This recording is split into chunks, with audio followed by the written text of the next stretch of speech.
Hello and welcome to Haley and Taylor of Supernatural. Let's start over and I'll sometimes talk about other stuff. A podcast. Also known as HATRUSA. And this week we are talking about Metamorphosis, Season 4, Episode 4. I think I did that backwards, but it's fine. That's fine. It originally aired on October 9th, 2008. It was written by Catherine Humphris and directed by Kim Manners. And before we get started, a couple of content warnings for this episode. If you so choose to watch it, obviously things will be slightly mentioned in... I just accidentally started a game on Discord with you. I was going to say, what was that noise? Anyway, what are we playing? We're playing Hexastat. Yeah, we can play that later. Sounds good. Content warnings. They will be briefly touched on in discussion, possibly, and summary, but otherwise they're just there if you watch the episode. Significant amounts of body horror in gross acquainted sounds, ravenous eating, typically of meat or raw meat, and sexual assault. So... And cannibalism. And cannibalism, sorry. Yes. Definitely cannibalism. Definitely cannibalism. So if any of those things upset you, don't watch this episode of Supernatural, but you can probably listen if you don't mind. Oh, and let's address this elephant in the room. Yeah? Yes, it's been 2 years. No, we don't want to talk about it. Thanks for coming back. It's been a year and a half since we posted, but it's been almost 2 since we recorded. Yeah. And that's... I'm in grad school now. Yeah, Tay's in grad school. I'm a full-time teacher. We're adults. Life happens. Yeah. Life happens, and sometimes Supernatural isn't a priority, especially considering we don't like the show. Yeah. We just like hanging out together. Yeah, and man, I gotta say, I missed it. Not a great episode to come back on, though. No. Like, I missed this, but not a great episode to come back on. Lame-ass fucking episode. Like, spoiler, this episode sucked, but also, I missed it. Mm-hmm. I get it. All right. I do too. Let's swing into my notes. No, my summary. Hi. Yes. Okay, so my summary for today is written on the next page. This episode opens with Sam and Ruby doing a demon exorcism with their lovely newfound demon talents. Little does Sam know, Dean is watching in just the other room. Oh no! Dean is mad at Sam and interrogates him. He recognizes Ruby immediately when she says his name. Despite looking different, he does not know who she is at first. But as soon as she says, "Hi, Dean," he goes, "Ruby," and then punches her. I don't know. Anyway, Sam, in their shitty motel, says that his powers let him save even more people than they could before with the demon knife, because the demon knife kills the host. Sam is punched by Dean. Twice. Who then tells him that an angel wants him dead. Sam then gets a call from Travis, who has a job for them in Missouri. We cut to basic white man ravenously eating dinner while trophy wife watches in abject horror. Oh wait, before that happens, they're driving to Missouri, and Dean tells Sam about his Back to the Future moment, and Sam reveals that he's known about the demon blood for a year. There's a really strange moment where Sam asks Dean how Mom looked, and you think it's gonna get a little bit strange. It doesn't. Travis knows this guy, Jack, is a Rougarou, because he killed his biological father in 1978, which, in case anybody was wondering, which I was, hey, doesn't that make him about the same age as Dean Winchester? Yes, it does. Dean was born in January 1979, and this guy was killed in 1978, and they found out his wife was pregnant, which means that the baby was probably born in, if not late 1978, then early 1979, which means that Jack and Dean are the same age. Great. Sam thinks that they can save this guy, and Dean tells him that he sees himself in this guy too much, but Dean succumbs and goes to talk to Jack to try and level with him, along with Sam. They go to his backyard and say, "Hey, we think you're a monster," and he says, "That doesn't sound right. I think you need to leave before I call the police." Mm-hmm. Some other things about Jack. He walked out on his wife after she accidentally cut her hand open because he was about to go Jasper Cullen on her. Then he went to a bar and started a fight with a random guy who was hitting on a woman. Mm-hmm. And then he went home and after went a bit too far kissing his wife, even when he had his consent revoked.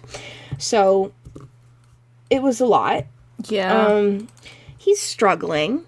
Mm-hmm. And then Travis goes to Jack's house on his own and before Jack gets home and ties his wife up. Mm-hmm. And gags her, like with a gag. He gags her with a gag. He gags her with a gag. That's awesome, Haley. Good writing. Thank you. And turns out that she's pregnant, which I saw coming. And he, as in Travis, doesn't want to relive this mistake because that's what happened when he killed Jack's father. But Jack gets angry and frees himself from the handcuffs and eats Travis. Mm-hmm. Dan and Seam get there. Seam? Sam. Dean and Sam get there. Jack knocks Dean out, almost eats him, but doesn't, and Sam kills him with fire. Yes. In the car, Sam admits Dean was right, and Dean apologizes, but Sammy says no to drugs. He says he's not going to use his powers. Yeah, he says no to drugs. Okay. Yes, fair. Overall, this episode was clearly a... It was a... I understood what they were doing, right? Like, they're trying to draw a very, very clear and obvious parallel, not just between Dean and Jack, but more specifically, because they do that a little bit, but more specifically, Sam and Jack, like, they are trying so fucking hard. Yeah. And I get it. I fucking get it. Right. It was a poorly disguised... I can't think of the word I want, but, like...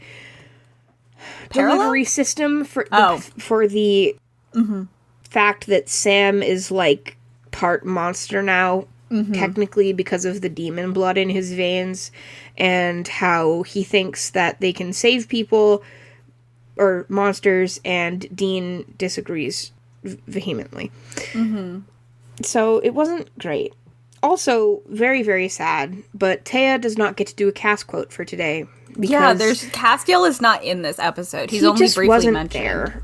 He just wasn't there, and it was very sad for everybody involved. We mourned. We cried. But on the bright news side, I do have a death count. Our death count today is 2 on screen, 1 mentioned, and 8 alluded to for a technical total of 10. All right. Fun stuff. Yeah. Would we like to fly into my notes? I would love to, because I don't really want this episode to be an hour long. We have a bad tendency to do hour and 15-minute episodes. We do, but this episode was boring, so I think we're good. We say that every time, but we like to yap. So, my notes today, the first one is unsure where we're starting, because it was very unclear. And I don't know if that's just because we haven't watched the show in 2 years. Because when you look at the wiki page is like, this episode takes place immediately after the next one. Yeah. The last one. Like, it picks up immediately. Insane. We were just like, what is happening? Yeah. At first we were like, oh, this was happening while Dean was in the 1960s. And then it wasn't. And then it wasn't. Because Dean was right there. Embarrassing for us. In the beginning, the guy that they are interrogating, the demon, says, "Slutting it up with some demon," which was a crazy line. I then wrote, Dean watching disappointedly. Then I wrote, Dean has never seen Sam do this before. Then I wrote, Dean just called Ruby an obedient little bitch, which is a crazy thing to say. Sometimes you rewatch this show and you really, really, really have to process how misogynistic it is. Oh my god, it's crazy. I said to Taya really when we were watching the episode, I was like, do you think Dean is beating her up because she's a demon, or do you think he would still do this if she was just a normal woman?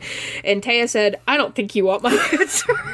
Listen, I just they don't want us to think that Sam and Dean are racist, homophobic, misogynistic, anything like that. There are good guys. But, the writing is those things. Yeah. And they just give the vibes of guys who would hate you. Yeah. And, they, Dean says the word bitch a lot, and not in, Dean says bitch cool way. So much. I don't, maybe not cool way, but, he does it with the intention of, it being extremely derogatory to women. And when he says it to men, it's, in a misogynistic way still, you know? Yeah. Yeah. And I think a lot of times he, quote unquote, gets away with it. And I mean, Sam does this too. He just does it a little less than Dean, because the women he tends to say it to often are monsters. And so, it just doesn't go explored in the text because it's well, she's a demon. Yeah. And it's But it's like, she's still a woman, I'm afraid. Or at least woman adjacent. Yeah. But, yeah. Yeah. Sam calling his name almost comedically, followed by a shirt that looks straight out of a 70s sitcom. Sam's fashion was not awesome in this episode. Sam's fashion was absolutely bonkers in this episode. I don't make any other notes about it, but he does dress like he's from the 70s the entire time, which, like, I get. No, he wasn't even. He was born in the 80s. So his shirts just weren't it. His shirts weren't it. I think they found them, like, in a hidden drawer in the motel they were staying in. That's my only explanation. I mean, I guess you can imagine Sam, like, they're just, like... thrifts, I guess? Yeah, I was gonna say. I guess they probably just thrift everything. But some of the colors he wore today weren't good on him. No, but I think, for rewrite, I think it would be really awesome if Sam is a notorious thrifter. I love that. I think that he should regularly go to thrift stores in the different places they go to, and... We need him in some, like, really just, like... weird and awful graphic tees and like lame ones. Like I want like ones where you're like, what does that mean? Or like cringe ones. He doesn't care because he's like very tall and like he's gonna have a hard time finding clothes, I think. Like my cousin has a weirdly long torso, so even though he's pretty like really skinny, he needs to get everything in like an extra large so everything fits him weird. That's and really you just get weird like things that are left in the thrift store, and you're just like, I don't know, I guess this is what I'm wearing now. Yep, this is my clothes forever, I guess. Yeah, so... That's good. Really important. Also, he's only, like, 22? 23? How old is he at this point? 23, 24? It's season 4, so he's probably, like... He was 22 in season 1, so he's probably, like, 24 or 25. 24? He can still dress lame. Fuck, he's younger than us? Yeah. No. He wasn't when we started this, but now we've taken too long. Yeah, we've taken too long and we're like full-fledged adults. We're like Dean's age now, so... It's not a good thing. That's awesome for us. Anyway, Dean's jealousy over Ruby is crazy. I'm using this word a lot today. That's what I wrote. I believe I wrote crazy probably three or four times on this paper. Such is life. I then have this line where Dean said to Sam, "If I didn't know you, I'd want to hunt you," which was a vile thing to say to your baby brother. Yeah. Simply absolutely insane. Yeah, and it's gonna take him, like, a decent amount of time to, like, get over that mentality. Yeah, it's gonna take him a couple of seasons. It takes him a while. And then it's like, hey, you fucking doofus, now you're a demon. So what are we gonna do about that? And I'm pretty sure, like... Oh, I don't remember what I was gonna say. It's fine. We're moving on. My next note is really important to me personally, and I would love to know anybody else's input. How many steaks did this woman make that Jack can eat 3 and possibly have more? I want to know why she made 3 in the first expensive? Place. Right. So this is It depends on the cut. Right. That is fair. But she made at least 3 steaks, okay? Yes. This is a single couple living in a house. Yes. And now, mind you, again, a single couple, like, who is Dean Winchester's age. So they're like 28, and they own a house, and this wife... Oh, 2008 actually wasn't a good time. No, 2008 was the recession. I was like, well, this was a while ago, and I was like, oh, wait, no, it's 2008. No, like, this was the recession. So we also don't know what their jobs are, expensive. because we see them not, like, there's no discussion of anything, and they're about to have a kid. And I just, like, I mean, I guess if they bought their house before the bubble popped, maybe it's fine, and maybe they can afford 4 steaks. Right. But what I'm saying, like, I grew up with a father who was a chef, and he used to cook way too much food all the time. But even then, he never got too many steaks. If we were having steaks for dinner, each of us got 1. Yeah, I don't know why she made 3 in the first place, because you don't need a second steak. But, no, did she say you've already eaten 2? Yeah, so why did they... And then there was a third. She had a third. She had her own. Yeah, for all we know, there was another. Yeah, why would she do that? Why would she do that? I guess, like, if you want leftovers, but I feel like steak is, like... Steak is not very good leftover. I was gonna say, if you're gonna have leftovers with steak, you need to, like, have made something with it, not just, like, steak. But also, like, I like my steak medium rare, and if you reheat steak, it cooks it more, so it's not going to be as good. It's just, you, like, it made me so angry. Also, I liked that there was a cob, my brain's not working. He had corn on his plate, and it was, like, completely eaten. Yeah. And my brain was just like, was there someone on set who had to just, like, chow down on a piece of corn? God, I hope so. I hope so. It was me, actually. Oh, I love that for you. I was on set. I ate the corn. They were just like, hey, can you eat this real quick? We need it as a prop. That's beautiful. That or it's fake, but I think it would be easier to just eat a corn cob. That's such, like, an annoying prop to make. Like, I love corn, dude. A completely eaten corn cob. Like, I think it was probably real. Yeah, I honestly do. Real, which is beautiful. They need to sound off if it isn't, though. So true. My next is another quote that I really liked, which was Dean saying that he's seen big weird, little weird, and weird with crazy on top. Great. Thanks, Dean. And I wrote is like the, and then I stopped writing. So I don't know what I was going to say there, but it was awesome. My next note is another rewrite thing. Taya and I were discussing the wardrobe of hunters, and Taya thinks that we should have a scene hunter. Everyone dresses the same. Where are my alt hunters? They are all dressed like truckers. They are. And, like, on one hand, I get why they all dress like kind of like literal hunters, like in the woods, because they always have like guns on them. And so maybe it's easier in places with, like, hunting, like animal hunting, to just, like, have that assumption. But that's never something that's in the text, right? Like, no one is ever like, yes, this is why I dress like this. You know? They all just dress that way. And, like, whenever people we just have to accept it. Well, whenever people join the hunters, they start dressing that way. Like Kevin and Charlie, like they all. Oh my God, you're start right. Dressing. Do you think there's like a handbook? I don't know. Like they all start wearing like layers. Hunter dress code. I have questions. I like to imagine that it's kind of like when, you know how we've talked about the Hunter Discord? I like to imagine there's a channel with just like links to like a really cheap tent. There's a sale on shoes. Good. Something like that. There's so everyone has like the exact same boots.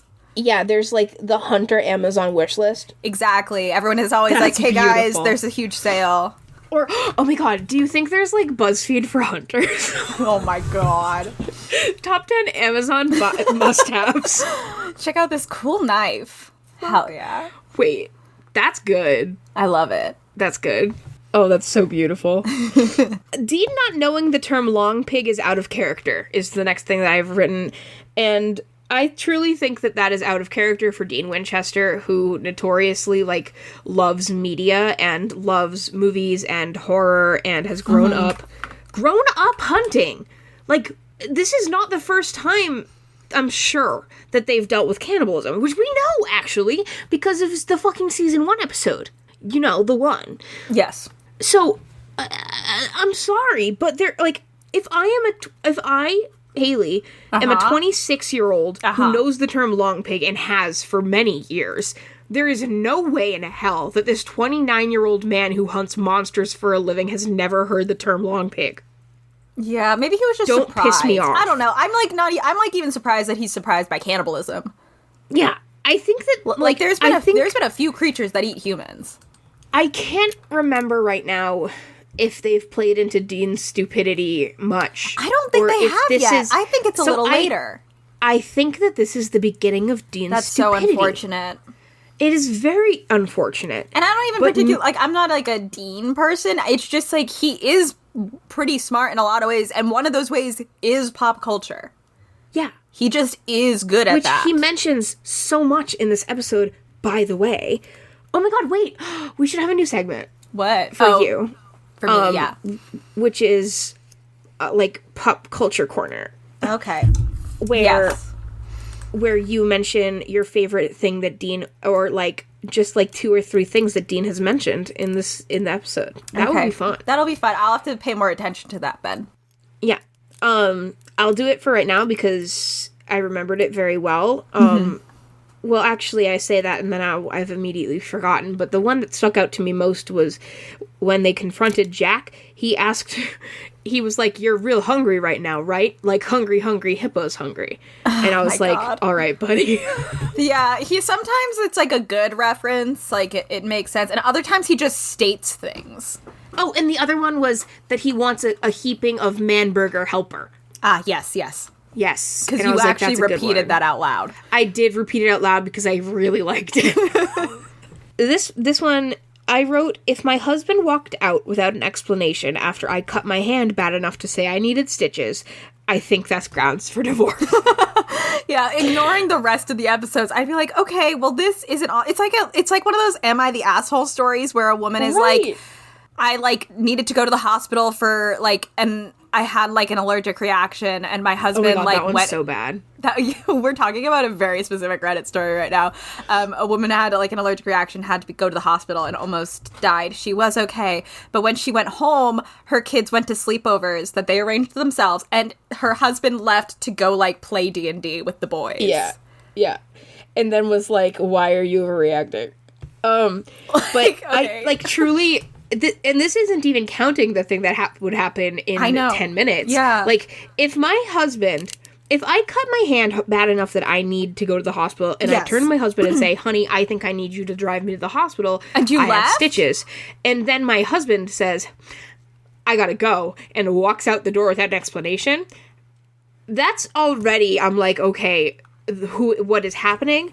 But then if within the next day, this same husband sexually assaults me, like, I'm sorry, we're through. Yeah, no, that is totally fair. I would be like, okay, wait. At the very least, you have to like rethink shit, right? Like, especially because I don't know when she finds out she's pregnant, but if she knows at that point, that's when you panic and you go, what the fuck is going to happen? Because not only has my husband left me, and now he has assaulted me, but I have found out that I am pregnant, and he is not answering my calls, and I have left him 12 voicemails. I'm going home.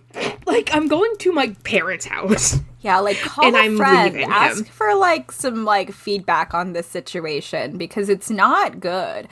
Yeah. Like, I know it's 2008. I know the economy is in shambles, but, buddy, it's 2025 and the economy is in shambles. And I'm sorry, but it would still, like, no, we're not doing this. Yeah. Better your standards. You deserve more. Move on. Mm-hmm. Move on. Yeah. You're young. So this next one is really funny. When he was in the bar and he started fighting the guy who he called a fat, sweaty dick, which I think would have hit harder if he said fat, sweaty chode. But I wrote, "Rougarous are feminist monsters, #woke," which would age poorly within 5 minutes. Yeah. Then I have the line from Dean, "Go vegan, stay human," which was an awesome line. I thought it was very funny, especially coming from Dean Winchester. Mm-hmm. Then I have, "Every woman in Supernatural wears this white linen nightie." When Jack returns home from the bar, his wife is, like, in this fucking white linen nightie, which, like, I swear to God was the same one that Mary was wearing the night that she died. I don't think it was, because Jess was probably wearing. I mean, it wasn't the same. It wasn't the same, but Jess and it was shorter, but like, it Mary, was the same, like, white linen, like, flowy. What material. Supernatural is always going to do is put a woman in a white nightie. They love I don't know anyone who wears white nighties. No, and I'm not saying like, one does. But I am saying more of these women should just be in a t-shirt and shorts. Like, Macy has, like, an off-gray nightgown with flowers on it, but, like, it's not a white linen nightie. Everyone is in them all the time. And it just doesn't make sense. Do we need to bring them back? I mean, not necessarily. Like, it's just, does it have something to do with, like, being like, oh, these women are, like, pure and good? Right. Or is it just not that deep and they had a fuck ton of white nighties in the costume department? Both. Fair enough. My next note is, "Weird kissing scene gone bad. Rougarous are not feminist monsters." No, that scene is rough. That is the scene that if you're watching and you need to skip for assault, that's once they start kissing in the kitchen when she's in that white nightie, you're going to want to skip ahead. Yeah. all you need to know there is that he's, like, monster losing control, and she is like, what the fuck is wrong with you? And he's like, I don't know. And she leaves. Then I have Sam said crap like this, and I wrote, let him swear. I think that the show would be better with swear. Does he? No, yeah, you're right. Sam he does swear. Why does he say crap? Sometimes who cares? I don't know. He felt it wasn't pertinent in the moment. Who knows? Sam crap like this. This is the note. Okay. Sit with me for a minute. I don't know if it's because I've been an officially licensed English teacher now or what, but I keep noticing little things in this show that could be so allegorical if it were well written. Uh-huh. So, in the beginning... Yes. Of this episode. Yes. Sam is with Ruby, and the demon tells him that he is slutting it up with some demon. Is there supposed to be an allegory here about that, like coercion? Who knows? I don't think it's intentional. It's probably not intentional. But also, I thought about it. Fair. And then, obviously, demon blood. Come on, guys. It's hard drugs. It's narcotics. We're not babies. We're not stupid. I know what you're doing. It has an addictive nature. Okay. Sam turned to it in his year of need when he lost Dean. Okay. Like... And then on the Wikipedia page... Oh my god, what is on the Wikipedia page? Oh my god. It says... in continuity, it says, though Sam vows that he is giving up his powers, he later relapses due to their addictive nature and his declining mental health. Which is a crazy thing to say if you're not trying to be allegorical to drugs. I mean, I do think they are, but they don't do a great job with it. And they don't, one of the reasons they don't stick the landing, and we've talked about this, like, kind of repeatedly, is that once he comes back, it's dropped. His powers, the demon blood, once he comes back from the cage, it just, like, maybe it comes up again, but it's never something that he, as far as I can remember from the 4 seasons I watched after that, he doesn't use it. He doesn't seem to have access to his psychic powers. I don't think. Here's what I think. And this is going to sound disingenuous, and maybe it is a little bit. But I think that it could work really well in the black comedy rewrite of Supernatural that we have. Mm-hmm. I think there should be DA, which is Demonics Anonymous. Oh, God. And... and I think Sam should enroll. Uh-huh. And not only is it for people who have... dabbled in demon blood, but for those who have been possessed and have memory. It would be interesting, because do we ever really sit with anyone who's been possessed with what it was like? I don't really think we do. I genuinely don't remember. We'll have to find out. We'll keep an eye out for that. I mean, I think my main thing with because I know for a fact I've brought this up a bunch of times over the course of the podcast. I think if they just talked about it more, about why he doesn't have access to this anymore, like I imagined, and I might have just made this up, that it's just like, well, he's back from the dead, and that just kind of resets stuff. But like, I don't know if that's canon. And even if it is, it's a little lazy just because the demon blood and the possession thing is the entire first 33% of this show. Right. It's like that, I think it's a TV trope, like death, like healing all. Yeah. Yeah. It's a shitty one. We don't like it. It would be more interesting if Sam, like, still has urges and just has to really, really control himself and, like, to not do it and, like, deal with that. It would be interesting, but I also understand that, like, with everything else going on, that's, like, an additional plot line that you would have to juggle for, let's be real, the rest of the show. Even if it doesn't come up as often later on, that's still something that you'd have to keep in mind. And, like, let's be real, like, they really cycled through writers, and there's always a chance they were just kind of like, okay, we don't need to know about that anymore. So... yeah. But yeah. I'm simply not a fan. It's not great. It's not my favorite. My next note is, yeah, if someone came onto my property and threatened to kill me, I would also threaten to call the police, I think. Yes, this is when Sam and Dean were watching Jack, and they saw him go into, like, some random woman's apartment. And, of course, every time before that. It is? Yes, this is when they go to Jack's. So this go to happens to them Jack's twice. yard. This happens to them twice. Nice. They go to Jack's yard and they're like, you're a monster and you need to stop because you have an urge to eat human beings and we can't let you do that. And Jack is like, you sound ridiculous. Get off my property. Yeah, and fair enough. if you come back, I'm calling the police. Like, yeah. Because not only do they say you're a monster and you have to stop this, they're like, you're a monster and you have to stop this, and if you don't stop this, we're going to stop you. And he says, oh, you're going to stop me? Did someone stop my dad too? And they go, yeah. And he goes, get off my yard. I'm gonna call the police. Got it. Which, like, yeah, no, I would too. And my next note is, where's Castiel? He's not in this episode. He's not in this episode. It's tragic. Like I said, we cried. We didn't cry. I was gonna say, I didn't cry. I didn't cry either, but my soul was crying. And then I have classic pregnancy card.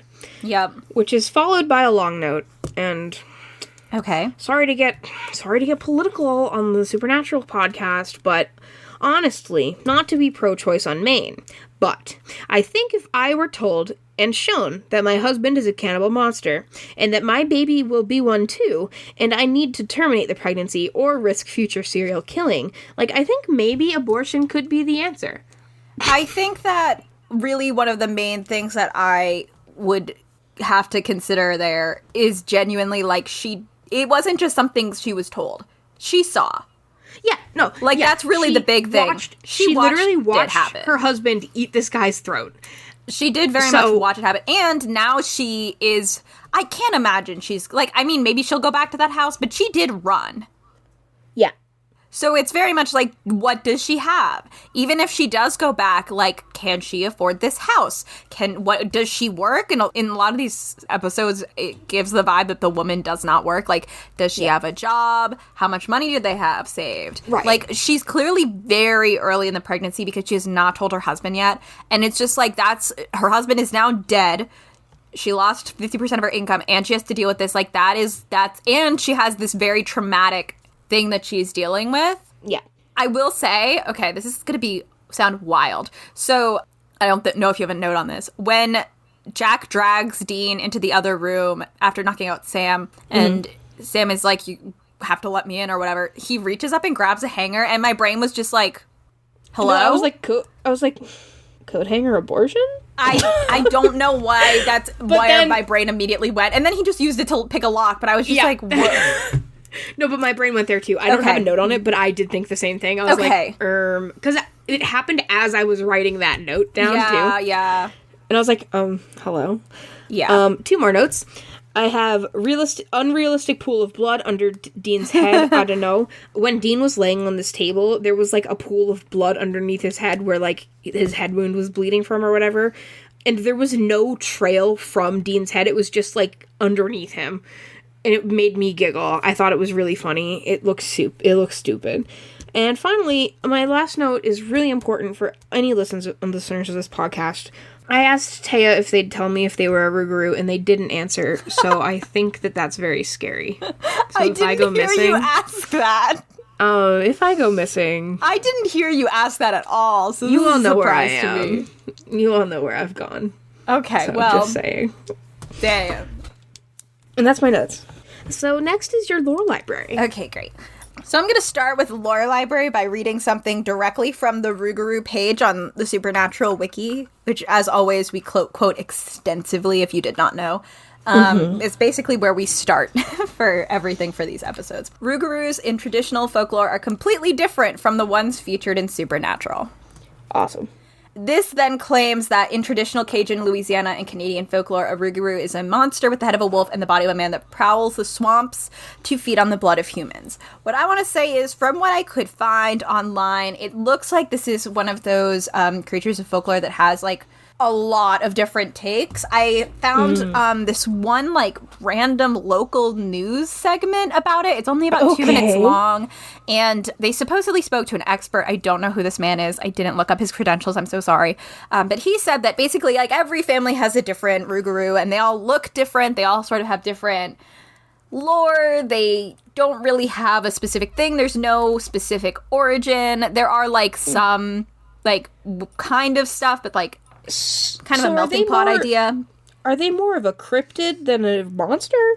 Okay, so the origin adjacent, like the name origin comes from French, and it is that makes sense. loup-garou. So they're much closer to werewolves in this sense. And so the rougarou is Cajun and Creole, but I saw more saying Cajun. And so one thing of note is that I really only found stuff on this in and around Louisiana, and we're in Missouri. So that's not the same location for people who aren't in the U.S. Missouri is much more north. It could... not to give Supernatural any credit, because I truly don't think that they have any, but, like, we know that he was put in the foster system, so, like, yeah, he it could have. But they truly used nothing, because I couldn't find anything on cannibalism, and I also couldn't find, like, it's a transformation aspect, but, like, into an animal. Generally, sometimes, most of them seem to be prowling at night. A lot of it seems to be, like, kind of like to scare kids. Like, the rougarou's gonna get ya. Like the guy said, it's a boogeyman kind of deal. It's just, it's so not anything here. It's gonna be a lot closer to a very traditional werewolf. It really is, it seems like. Beautiful. The swamps seem to be a big thing. I like this one. This came up a few times in a couple of places that they hunt down Catholics who don't follow Lent, which is hilarious. Help. That's really funny. Yeah. But, like, this is nothing. Like, they took the name. I saw nothing about cannibalism. Like, at all. I saw nothing about human flesh. So they just took this name and ran with it. And I don't love that. Like, they could have just made up a name, I kind of think. They tend not to do that. They tend not to make up something wholesale.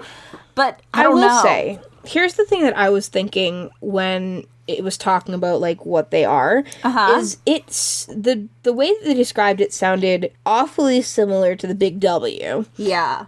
In how they used it. Because of, like... They just basically added the transformation aspect, I think. But even then, the transformation happens with the Big W. Okay. Like, it happens after you eat people. Fair enough. Yeah, I don't know. I really don't know. The weird thing about the rougarou is it's gonna keep coming up to the point where there's actually, 1 year ago from the Supernatural subreddit, someone made a post, and it wasn't a popular post, but it just says, why do they always talk about rougarous? And then when you look at the site, the wiki page, it comes up in seasons 4, 5, 6, 8, 12, 13, and 14. But those are all the times, like, I think that it, like, comes up in, like, not comes up. There are other ones. It's mentioned in Swan Song. It's mentioned in There Will Be Blood. Like, it gets mentioned all the time. Yeah, and we I remember the name because it's a fun one. It is a fun name.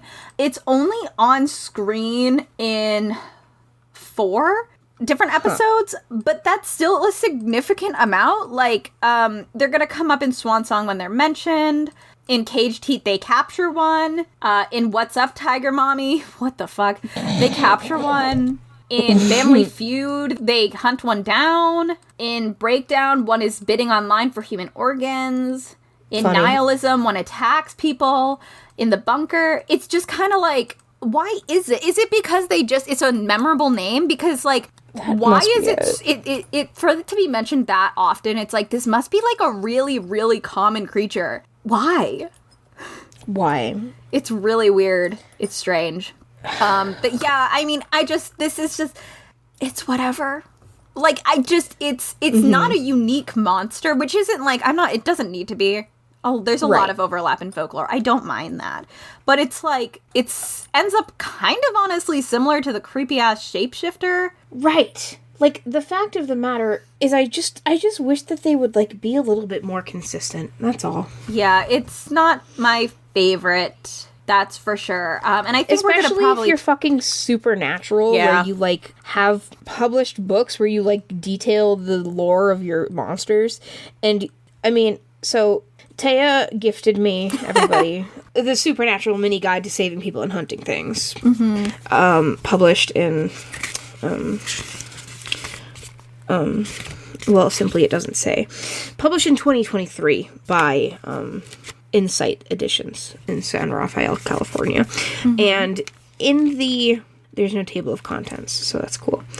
But in the monster section, it literally does not have Rougarous in here. Yeah, they're not all. like, it's just a good, I think maybe that is just a memorable name, so they kept turning to it. I'm sure we'll talk about this later on when it actually comes up, but apparently they were created by Eve. Oh, okay. Sure. And also there is implied that there's an alpha. What that means, since they seem to be solo, I don't know. Right. I have no idea. It just kind of connects them to werewolves even more. Yeah, I have no idea. That's so bizarre. Also, apparently, there is a Rougarou killing gun. Awesome. Yeah, the Does it British shoot men of fire? letters at some point invented a weapon through a combination of technology and magic that melts the brains of a Rougarou and kills it. I just don't care about the men of letters, man. Yeah, that's fair. The Men of Letters is definitely one of those things where, like, they had an interesting concept, but it was introduced so late in the game, like, objectively, that it doesn't end up having as much of an impact as it could have. Right, and then the person who they chose to join them was fucking Mary Winchester, who is such a nothing character. But, like, I guess we'll get there. Yeah, we'll get there. We'll get there. Eventually. But yeah, that's it for Lore Library. I mean, like, the issue with this one really is that, like, I'll tell you this now because it doesn't need to stay in the review section. But somebody actually, who gave it an 8 out of 10, admittedly, their review is Wrong Monster. The only reason why I'm not giving this episode a 10 is because they did not portray a Rougarou correctly. This is a Cajun myth, like the Louisiana version of a boogeyman. He's supposed to be more similar to a werewolf in appearance. I always pictured him like the big bad wolf from Little Red Riding Hood. Usually Supernatural gets the monsters correct, but they didn't do the research on this one. Was Jensen married yet when this episode was written? His wife should have informed him about the legend of the Rougarou. She grew up in Lafayette. Oh, that's funny. Yeah. That's funny. It's just one of those things where, like, people who do it, and this is probably true for a lot of monsters in Supernatural, when you, like, know about them and know of them, you're kind of like, oh, I don't know about that. And it's definitely happened before, and we've talked about it. That's why we have Lore Library. But, like, this one is so off base. Like, even, I don't think they got Jin super correct when they did that episode, but, like, it was, like, recognizable. I don't think the Rougarou here is remotely recognizable. Right. Which is just weird.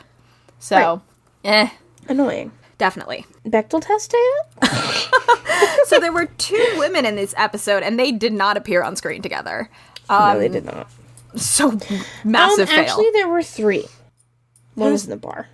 Oh, you're right. But she wasn't named. Nope. So she wouldn't count anyway. Oh, true. Well, And was all the second 3 one of even? them... The only one with the name, I think, was the wife.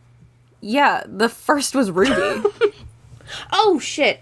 Oh. And all 3 of them faced some intense misogyny Yeah. and assault. So 2 of them not faced only- assault. Right. Well, actually 3 if you count Dean punching Ruby in the face. Not only does this one fail the Bechdel test, but it, like, fails, like, the woman test. I think this whole show fails the women test, but I do know what You're you mean. so right. My crack shipping for today Oh, God. is Jack Montgomery's father and Travis. Oof. Yeah. Oof. Yep.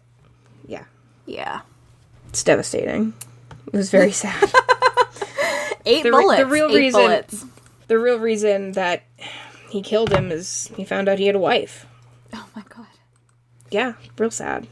Give us a brought to you by. Oh, yes. This episode is brought to you by Philip's Theme by Hound Dog Taylor and the House Rockers. And I don't remember hearing this song, but I trust that it was there because Haley knew there It was might a have song. happened in the bar. That makes sense. I think that's where it was in the bar. Yep. And that's it, because that's the only one. That's the only one, yes. Our favorite wiki moments. Everybody, mine is in the title section of the Wikipedia, where it says, the title could refer to Jack's adaptation into a Rougarou. Yeah, buddy. Like, fuck. It also says the title could refer to Sam's evolving dark side, and I just don't think that that's it. It could because it's an allegory, but yeah. Like, yeah, when I hear Metamorphosis, I'm thinking Franz Kafka. So, like, yeah, I know that that's what it was talking about. Yeah, that's fair. I want to say, first of all, this is not my favorite thing. I want to note that, once again, the CW's official summary fucked up. This happens all the time. They had no one doing their copy. because they spelled Jared Padalecki's name wrong. So, Awesome. like, I've said it before, pull it together. But my favorite thing is, once again, the errors section. I love the errors section. It is pretty good that apparently they used old footage from the Impala from a different season because the license plate is wrong. Hilarious. But my favorite is actually during the scene when Travis has Michelle Montgomery tied up, actor Ron Lee, who plays Travis, calls Joanne Kelly, who plays Michelle, by her real name instead of her character's name. Help me. I didn't notice that. Do you think they ADR'd it? I don't know, because it says it happened. So I'm like, they did change some stuff, right? Here, let me pull up the transcript. They might have fixed it at some point, or removed it, but like... Right. That's really funny, though. Hold on, I'm clicking through a transcript. Yeah, and while you do that, I'll go to the Netflix episode. Okay, I see where it would be. All right.